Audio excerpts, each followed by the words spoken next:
Hola a todos y bienvenidos una semana más a nuestro canal con Penny. ¡Hola!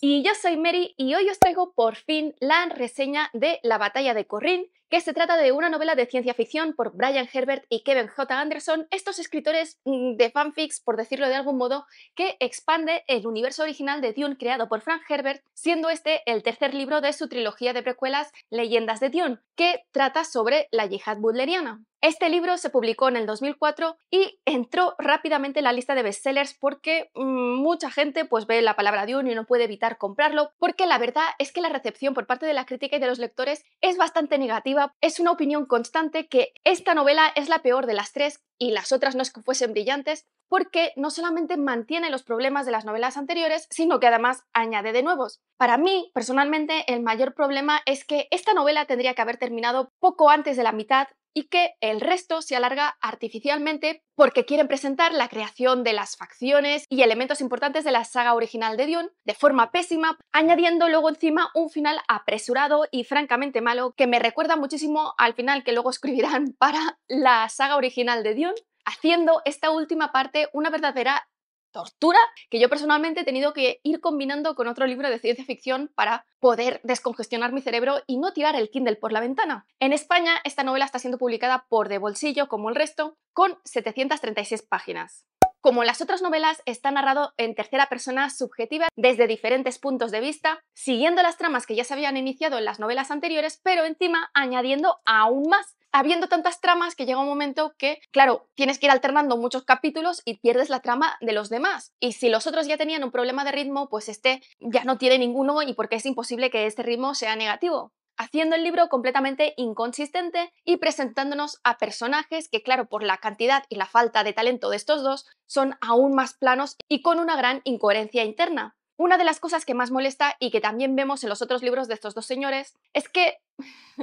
nos presentan a personajes que en principio nos dicen que son súper inteligentes y súper listos, pero que luego sus decisiones y sus acciones no lo demuestran, por lo que esto muestra una falta de calidad total en la novela porque los personajes solamente pueden ser tan inteligentes como el propio autor. Y claramente esto no se da porque no se nos traslada un personaje que sea inteligente. Estas incoherencias internas de los personajes lo vemos en casi todos los personajes que arrastramos desde el primer libro, porque como han ido alargando la trama, pues esta se ha ido volviendo más incoherente, ya empezando por las diferentes formas en que se han inventado para que estos personajes, pues a pesar de tener más de 100 años, sean súper jóvenes y guapísimos, dándoles además finales inconsistentes con lo que nos han ido planteando hasta ese momento, algo que sobre todo vemos con el final de Borian Atreides y el último Harkonnen que vamos a conocer en este libro, Avulur Harkonnen, simplemente porque claro, tienen que inventarse el feudo entre los Harkonnen y los Atreides y yo creo que llegaron al final y dijeron mierda, no hemos generado esta envidia y estas traiciones entre ambos y encima hemos presentado dos personajes que parecen perfectos,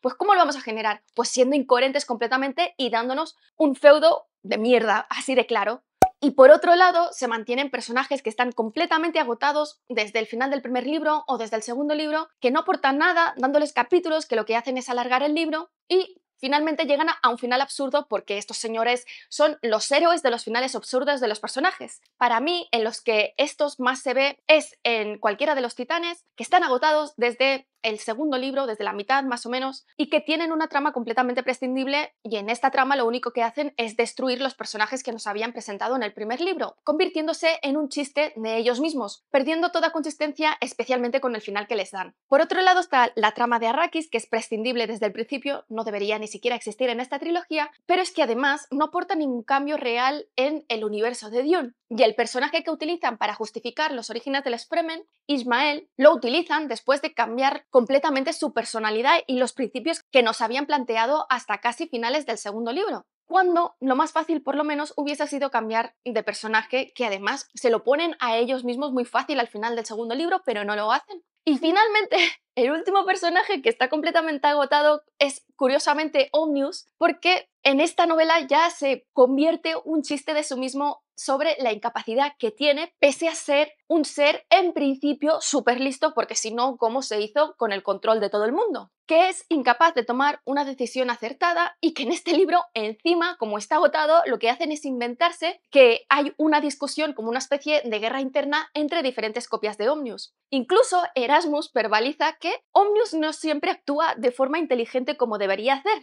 Así que ellos mismos se ríen de ellos mismos, porque lo que vemos en este libro, más que ningún otro, es en general una falta de respeto de los propios autores por los personajes que ellos han creado, que los van destruyendo poco a poco. Y no deja de ser sorprendente que después de inventarse cosas y que vayan en contra de las normas establecidas en Dune y en su enciclopedia, que encima lo hagan mal y se rían ellos mismos de sus personajes. Porque si esto no fuese suficiente de que no sean coherentes con la historia original de Dune, a veces ni siquiera son coherentes con las cosas que ellos mismos han dicho en los 2 primeros libros, que es ya un apaga y vámonos. A este problema pues se le suma el cero ritmo de la trama, como os he dicho, no solamente por la falta de organización y por las múltiples tramas que tienen presentadas, sino porque intentan presentar el origen de todo Dune. Y cuando digo todo es los Mentat, las Bene Gesserit, la Escuela Médica Suk, la Cofradía Espacial, los Fremen, el feudo Harkonnen Atreides. A ver, es que todo esto por sí solo ya merece un libro, no hace falta que me lo presentes todo en esta trilogía. Además, ninguna de estas historias de origen es satisfactoria ni respeta el origen canon del propio Herbert y ya no hablemos de la enciclopedia de Dune. Pero es que además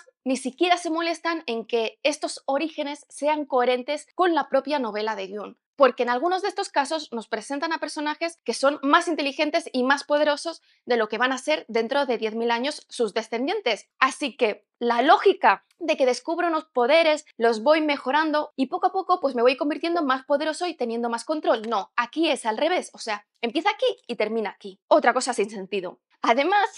como se dieron cuenta, supongo, de que, quizás la yihad bulderiana no era de los hombres contra las máquinas, sino de los hombres contra los hombres. Unos que querían acabar con las máquinas y otros que querían que subsistiesen. Así que solucionan esta incoherencia con la trama principal de Dune, con la creación de una secta loca y poco coherente que en la segunda mitad del segundo libro se dedica a destruir todas las máquinas que hay en todas las casas de los planetas. Y cuando digo todas las máquinas, desde las tostadoras en las casas hasta las máquinas de diálisis en los hospitales, y da igual quién se muera por el camino, arrasando por todos lados, eso sí, manteniendo aquella tecnología que favorece su cruzada, como son, por ejemplo, las naves interestelares o algunas armas que utilizan circuitos u otras cosas que van utilizando, porque claro, eso sí que es sagrado porque trabajan con ellos. Y estos son los que impondrán finalmente todas esas prohibiciones de crear máquinas pensantes luego en la Gran Convención y en la Biblia Naranja. Finalmente, que esto es una duda que vas teniendo mientras vas leyendo, ¿dónde narices está la casa Corrino? Claro, van preparando así el suspense para llegar al final, para luego metértelo de forma sorpresiva en las últimas 10 páginas, que ya lo vas sospechando cuál es la trampa que van a hacer. Y sin duda resulta muy inconsistente porque no tiene ningún sentido cómo decide cambiar este personaje el nombre por Corrino y además la forma en que se genera el propio imperio. Todo mío de repente, antes éramos una democracia, pero ahora ¿para qué? Y que queda muy lejos de la batalla de Corrin original, que era una especie de guerra civil entre la población humana en la que los Corrino se asentaron en el poder. Y por supuesto persisten los Deus Ex Machina, que ya os he contado algunos, la gran previsibilidad a pesar de las tonterías que inventan y la mala escritura, reflejándose esto en las repeticiones constantes que no aportan nada y estos puntos suspensivos famosos que os he dicho siempre. Así que, una vez más, es una novela que no puedo recomendar porque es una tortura, pero yo os hago la reseña porque ya he llegado hasta aquí y aquí se va a terminar. Eso sí, para que este vídeo no sea eterno, voy a hacer otro vídeo sobre los orígenes de las diferentes facciones que se plantean en la segunda mitad del libro para que veáis qué es lo que hacen. Antes que nada, pues, ¿qué pasó en el último libro? Lo que pasó después de este primer tercio que os conté en el vídeo anterior. A lo largo del libro vamos viendo cómo la corrupción de Iblis Ginjo va creciendo y que sus tácticas y manipulaciones son cada vez más severas y que estas acciones cada vez trabajan más a favor de su poder personal y no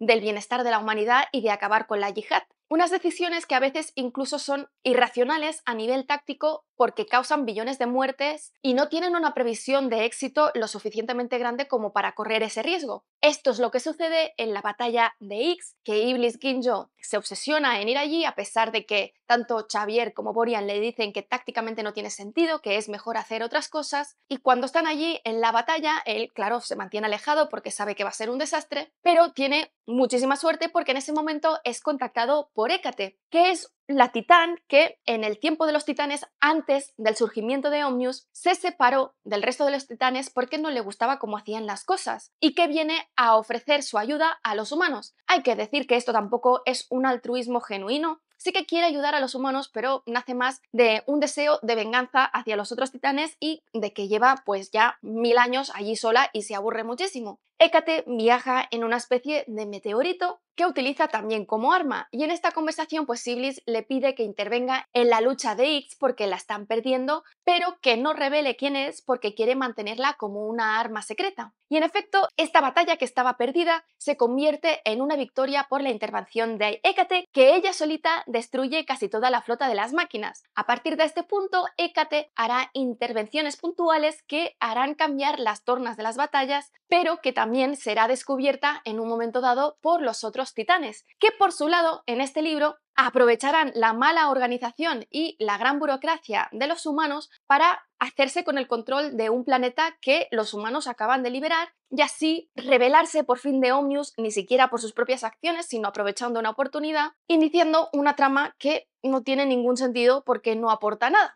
Y Bliss Ginjo, por su lado, en este intento de conseguir un control absoluto de toda la humanidad, llega a unos acuerdos cada vez más poco éticos con los Tleilaxu, que no es que lo fuesen demasiado para empezar, para conseguir los órganos necesarios que necesitan los soldados de la yihad, y que las granjas de órganos hace mucho tiempo que son insuficientes, por lo que inicialmente lo que hacen es secuestrar a Sensunis y matarlos, y cuando los Sensunis tampoco son suficientes, empiezan a aniquilar colonias y planetas enteros dentro de la liga que están un poquito aislados, simulando un ataque de las máquinas. Unas acciones que hacen sospechar tanto a Xavier como Borian porque no se corresponde con el modus operandi de las máquinas, puesto que apenas hay cadáveres, no se instala inmediatamente una copia de Omnius y no entienden dónde han ido los humanos. Mientras tanto, en Poritrin, en los almacenes de Norma Semba, ella sigue montando su prototipo de nave con los primeros motores Holtzman, pero no es consciente del malestar que hay entre sus esclavos, entre los cuales se encuentran Ismael y Alit, ya que mientras Ismael, a pesar de haber perdido su familia, sigue abogando por las protestas pacíficas, Alit no deja de alimentar el ánimo de rebelión y de levantamiento y de hecho empieza a preparar una red de rebeldes por todo el planeta para hacer un ataque conjunto en un momento dado. Antes de que esto suceda, Norma es expulsada de Poritrin en un intento de Holtzman y Lord Blood, el gobernador del planeta, para quedarse con su tecnología, por lo que ella está en una nave viajando de vuelta a Rosak cuando sucede la rebelión de Alit, que tiene un final ultra estúpido, siendo la primera gran estupidez de este libro cuando Holtzman y Lord Blood mueren en una explosión nuclear porque utilizan sus escudos personales cuando Alit les está apuntando con una arma láser, aún sabiendo lo que va a pasar. Así que esta explosión no solamente los destruye a ellos, sino que directamente toda la ciudad de Poritrin y sus ciudadanos, hecho que iniciará un genocidio de todos los Tensunis que se encuentran en el planeta. Con estas acciones, además, estos señores terminan de destruir el personaje de Holtzman original porque es víctima de su propia avaricia y de no saber ni siquiera utilizar su tecnología.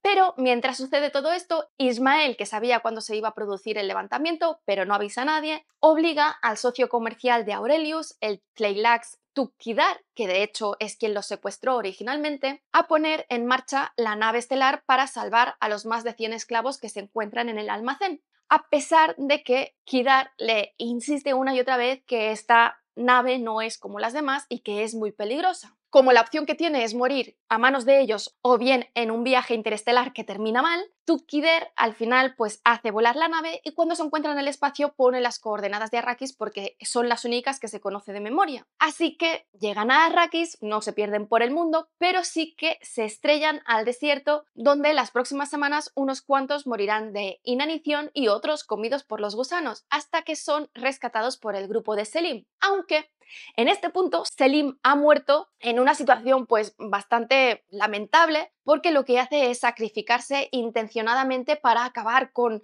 su feudo contra el Naib Dartha, dejando a su mujer embarazada y la obligación de que siga con su visión de salvar a Arrakis. Por su lado, Norma no corre demasiada buena suerte a pesar de haber evitado este levantamiento, porque su nave es interceptada por el titán Xerxes y sus Simex, que la torturan durante horas y horas y horas porque es lo único que saben hacer los titanes, y en el momento de máximo dolor y desesperación, Norma activa por fin sus poderes mentales de hechicera, que resulta que siempre los había tenido, pero que los tenía bloqueados, y que encima resulta ser hiperpoderosa hasta prácticamente el nivel de una diosa, porque lo que hace, siendo una situación completamente de fantasía, os recuerdo que Norma era uno de mis personajes favoritos, pero en este punto dije, bah,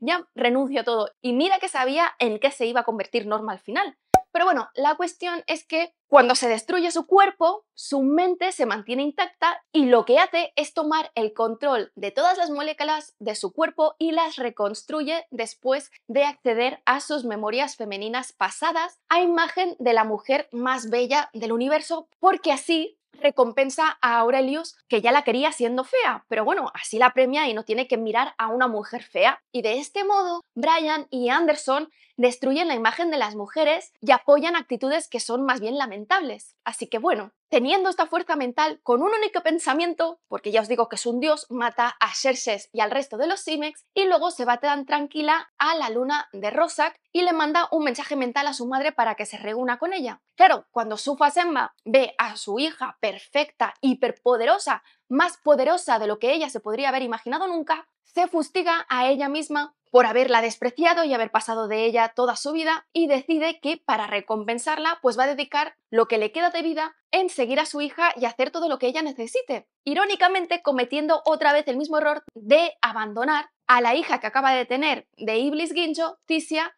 generando aquí el gen de una venganza futura. En esta luna, Norma, Sufa y Aurelius Venport inician su primer astillero de naves espaciales con los motores Holtzmann, y en esta explotación económica Aurelius acabará de invertir toda la fortuna que le queda, dependiendo de la exportación de melange para poder seguir pagando todos los gastos. Por suerte, Norma, en su obsesión con el trabajo, también encuentra el momento de hacer feliz a Aurelius, dándole un hijo, Adrien, pero que es un hijo perfecto porque ella ha escogido cada cromosoma que forma parte de su genética, algo que ni siquiera las Bene Gesserit pueden hacer después. Pero esta felicidad se verá truncada unos años después cuando la Liga descubra la existencia de estas naves y exija la cesión de esta tecnología, algo a lo que Norma se niega, no porque no quiera dar esta tecnología a la yihad, sino porque aún hay más de un 10% de naves que terminan destruidas o perdidas. Ante esta situación, Aurelius y Sufa se dirigen a Salusa Secundus para negociar con Serena la cesión de estas naves a cambio de un monopolio sobre el viaje interespacial, algo que, recordemos,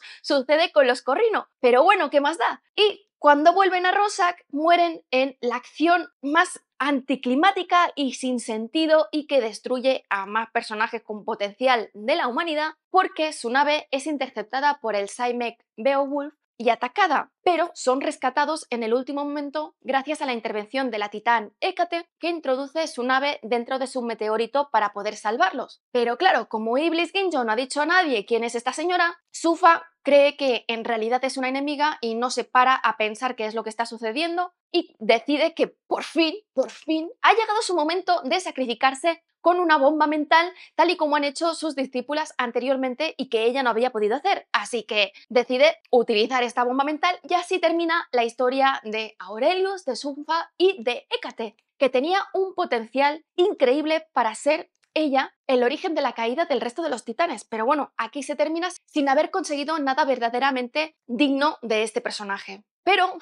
el absurdo no acaba aquí, porque el asteroide, que es la nave especial de Hécate, claro, pierde el control y se termina estrellando en los mares del planeta de Ginas, creando un tsunami gigante que acaba con la vida de prácticamente todos los mercenarios y habitantes del planeta, incluyendo a ese personaje, a Jules Nuret, al que hemos dedicado 50.000 capítulos, sin que haya conseguido tampoco nada trascendente que no podría haber conseguido desde el punto de vista de otros personajes, batiendo un récord, como veis, de las muertes absurdas de personajes que nos han hecho perder un montón de capítulos y no han llegado a nada. Después de todo esto, en la liga, donde Serena está cogiendo un papel cada vez más preponderante y amenazando sin saberlo la hegemonía de Iblis, la liga acaba siendo salvada por los cogitores que quedan, que se habían aislado de la humanidad para así poder pensar mejor en su torre de marfil, que es un planeta aislado llamado Hezra, y que deciden que, como son los más inteligentes del mundo, tienen en sus manos la salvación no solamente de los humanos, sino de las máquinas. Así que se van a Corrin a negociar con Omnius y consiguen aparentemente una paz, algo que desde luego no conviene a la yihad porque saben que tarde o temprano esto se va a romper, pero que pone tanto a Serena como a Iblis Ginjo en una posición muy delicada porque la población está muy cansada después de décadas y décadas de guerra y quiere que esto termine. Claro, Serena decide que lo que hará es ir como embajadora a Corrin, pero no para firmar la paz, sino para provocar un enfrentamiento entre ella y las máquinas para que así la maten y convertirse en una nueva mártir que incendie las almas de los yihadíes. Algo que hace, por supuesto, contra los deseos de Xavier y Gorian. Pero una vez allí, su plan no sale como debería porque por primera vez en su vida Erasmus se da cuenta de la intención real de un humano y le dice a Omnius que no la mate. Pero no pasa nada porque Iblis Ginjo lo había previsto todo y se activa su plan B, que consiste en que las propias guardias de Serena la maten allí y luego se suiciden. Claro, Iblis ya tenía todo esto preparado y con ayuda de los Tleilaxu había generado un clon de Serena que mete en una nave completamente quemado y destruido junto con una película falsa de un martirio y una ejecución de Serena que vuelve loca a toda la población.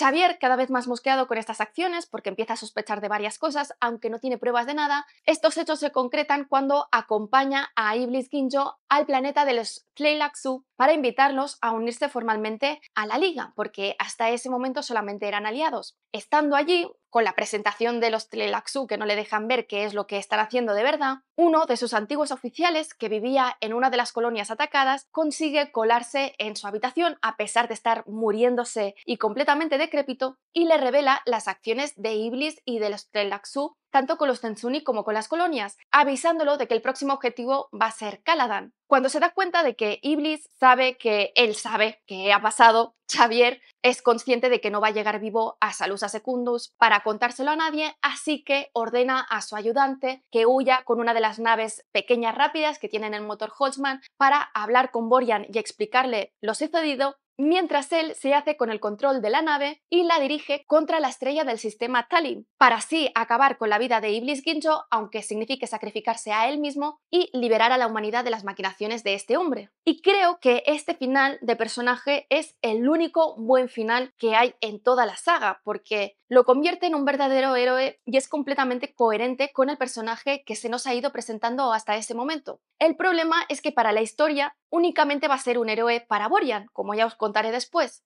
Hay que decir que durante este libro Borian ha estado viajando a Caladan, por lo que Xavier sabía la importancia que tenía Caladan para él y allí se enamoró del planeta. Recordemos que Caladan es el planeta de los Atreides y también de una de sus habitantes, de Lerónica, pero lleva muchos años sin poder volver al planeta y a pesar de que le ha mandado muchos regalos y mensajes, ella nunca le ha respondido, así que desconoce que tiene en realidad dos hijos gemelos y que ella se ha casado con otro hombre para poder darle un padre a sus hijos, que sería como el origen de la historia dramática que ya vimos entre Xavier y Serena, pero no,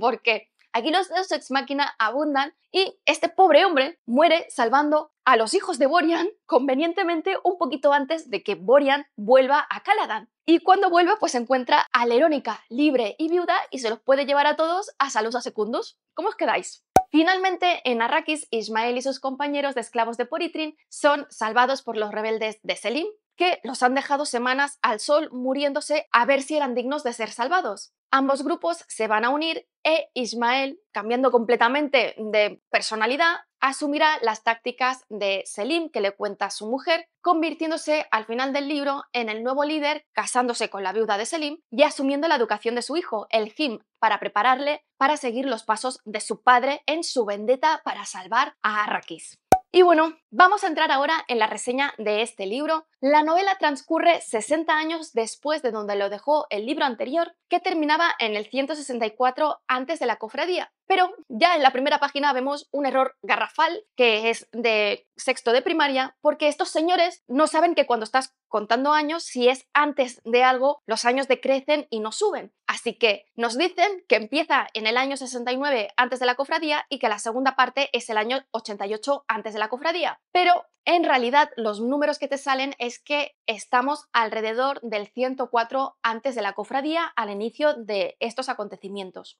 Durante estos 60 años la guerra ha seguido con muchas pérdidas y demás, y Borian se ha convertido en el comandante supremo de la yihad, porque claro, como tiene más de 100 años, es quien lleva más tiempo allí y encima sigue pareciendo que tenga 20 años, porque este tratamiento es magnífico, o sea, es que ni siquiera envejece. Durante este tiempo se ha dedicado a luchar la guerra, pero siempre que puede vuelve a Salusa para pasar tiempo con Lerónica, que claro, a estas alturas pues tiene como 90 o 100 años. Pero sus hijos le rechazaron en su momento y cuando tuvieron la edad suficiente se volvieron a Caladan. Durante este tiempo, la historia de Xavier Harkonnen ha sido completamente tergiversada y reescrita a pesar de los esfuerzos de Borian para mantener la historia tal y como era, y no pudo evitar que la viuda de Iblis Ginjo y Yorek Tur, el jefe de la Jipol, convirtiesen a Iblis Ginjo en un santo y, por ende, pues a Xavier Harkonnen como el mayor traidor de la humanidad. Debido a ello, la hija pequeña de Xavier, porque las otras dos hijas que ya habían tenido hijos en el segundo libro, pues han desaparecido y no existen,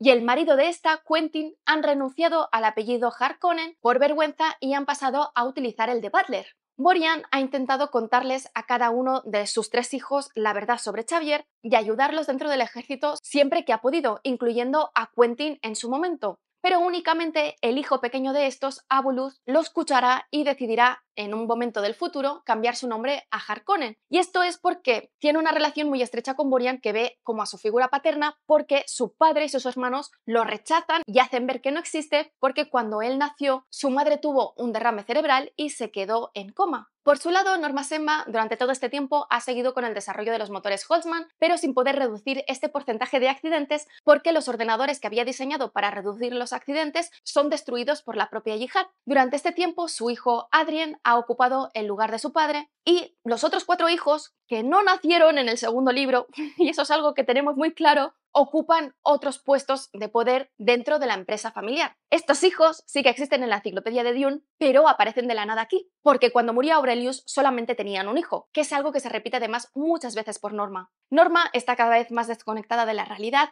e ingiere cantidades enormes de melange con el fin de poder desatar su mente y poder así descubrir la forma en que el viaje de las naves sea seguro, mientras desatiende el mantenimiento de su cuerpo, que de vez en cuando pues sale alguna imperfección. Por su lado, su hermana Tisia se ha convertido en una mujer muy amargada, pero es la líder de las hechiceras de Rosak y además conspira junto con su hermano, el hijo de Iblis Ginjo, que es el nuevo patriarca. No sabemos por qué. Es un personaje que creo que es, sinceramente, el más despreciable de los que aparecen aquí y que menos sentido tiene. Por su lado, en Corrin, en la capital de los mundos sincronizados, vemos que Erasmus se ha convertido en un padre orgulloso de su experimento humano, que llamó Gilbertus Albans, que se mantiene joven también por haber utilizado el tratamiento de longevidad, y a quien le ha enseñado a pensar de forma sistemática como las máquinas y le llama cariñosamente Mentat. A pesar de que en este libro Erasmus demuestra muchas veces emociones humanas, sigue con sus experimentos atroces, en este caso desarrollando un retrovirus para acabar con la mayor parte de la población humana, de la Liga, claro. Encima, es una plaga que ni siquiera es idea de las máquinas porque ya os he dicho que no son para nada inteligentes, sino que viene del propio Yorek Tur,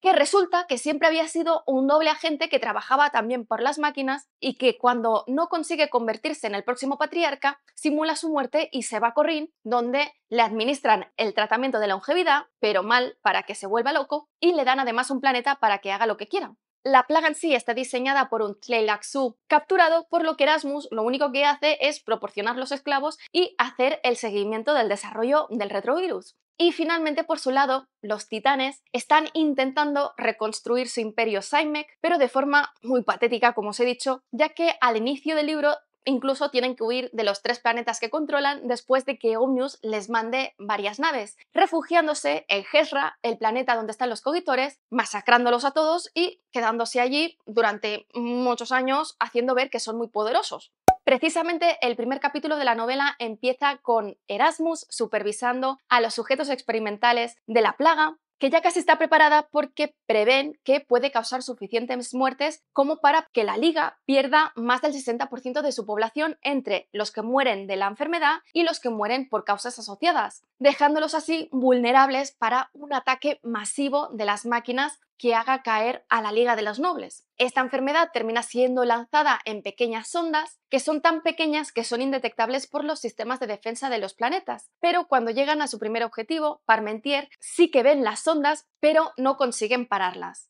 Así que no saben exactamente qué es lo que llevaban hasta unos días después cuando la gente se empieza a poner enferma. De hecho, este planeta es gobernado por el hijo mayor de Quentin, Rico Butler, que vive allí junto con su mujer y su hija, Raina, siendo ambas fervientes devotas de la religión de Serena y de Manion y ahora también de Iblis Ginjo. Este ataque poco a poco va haciendo enfermar a la población y Rico actúa muy rápido para montar una cuarentena y que nadie salga del planeta, pero a pesar de sus esfuerzos y de la clínica fundada por Mohandas Sukh en ese planeta para curar enfermedades incurables, junto con su amante Raquela Berto Anirul, van a ser del todo insuficientes, que por cierto, Raquela resultará ser la nieta de Borian. Las cosas se complican aún más cuando la propia familia del gobernador cae enferma y únicamente sobrevive Reina, que después de haber tenido un montón de alucinaciones por la fiebre, está convencida que ha recibido un mensaje de Santa Serena de que esta plaga es un castigo por seguir utilizando las máquinas, así que empezará el movimiento de los martiristas, que se dedicará a entrar casa por casa para destruir todas las cosas electrónicas, incluso destruyendo a la propia clínica Suk que está curando a sus conciudadanos.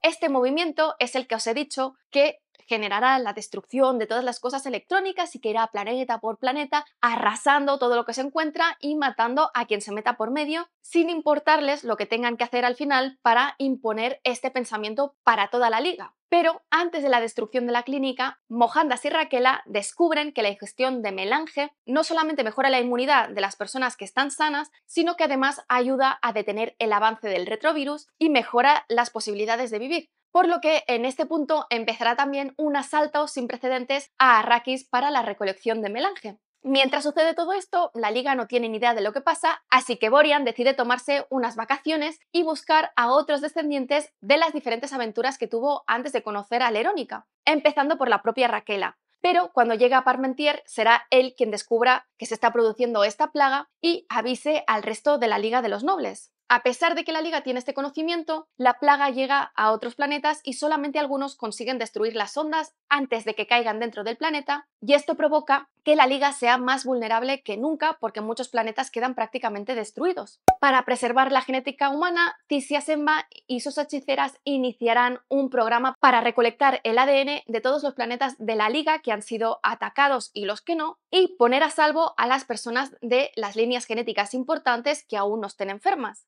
Mientras sucede todo esto, Quentin y su segundo hijo, Faikan, detectan naves espías de Omnius encima de los planetas que han sido atacados por la plaga y se temen que esto solamente es la primera ola, porque como os he dicho, el plan de Omnius consiste en 2 fases, la plaga y después en atacar la Liga en su momento más vulnerable utilizando toda su armada, dejando desprotegidos a todos sus planetas, dirigiéndola contra la capital, Salusa Secundus, y luego que ésta se disperse para destruir el resto de la Liga. Habiendo descubierto estas naves, los humanos descubrirán que se está preparando este ataque gracias a viajar en las pequeñas naves con motores Holtzmann a Corrin, donde verán acumularse las diferentes naves que llegan, y es en este punto que Borian planteará una idea que no gustará a nadie, de hecho ni siquiera a él, pero que cree que es la única forma de acabar con Omnius para siempre, a pesar del precio que implica, porque como está dejando desprotegidos el resto de los mundos sincronizados, lo que plantea es que utilicen todas las naves con motores Holtzmann para destruir todos los planetas de los mundos sincronizados con armas nucleares, aunque ello implique matar también a los humanos que están allí, pero siendo la única manera de asegurarse la destrucción de las copias de Omnius que están en ese planeta. Y una vez terminen, dirigirse todos a Corrin, una vez sepan que la armada ha despegado y que por lo tanto no le va a dar tiempo de volver antes de que ellos lleguen. Pero bueno, esto es el plan. Aquí se termina este primer tercio y por su lado, la trama de Arrakis, bueno, Ismael está muy descontento porque su hijastro, el Him, ha decidido colaborar con los explotadores, comercializando la melange y prestando cada vez menos atención a las precauciones necesarias para que su Sitch se mantenga oculto y no sea atacado, lamentando de cómo sus Freeman se dejan seducir por las comodidades que vienen del exterior y se están ablandando. ¿A qué suena esta trama? Y bueno, eso es todo tras este vídeo interminable. Espero que os haya gustado. Si es así, dadle a like, dejad comentarios que ya sabéis que siempre los contesto. Si no estáis suscritos, suscribíos y sobre todo, dadle a la campanilla para que YouTube os avise de cuando cuelgo nuevos vídeos. Que lo siguiente dentro del ámbito de la literatura va a ser ¿Estás ahí, Dios? Soy yo, Margaret, de Judy Blume, Los héroes de Joe Abercrombie y La redención del tiempo de Baoshu. Y en el ámbito de los cómics, el cuarto integral del Thor guionizado por Jason Aaron, El trueno en las venas y En la cabeza de Sherlock Holmes de Cyril Yeron y Benoit Dahan. Nos vemos en el siguiente vídeo.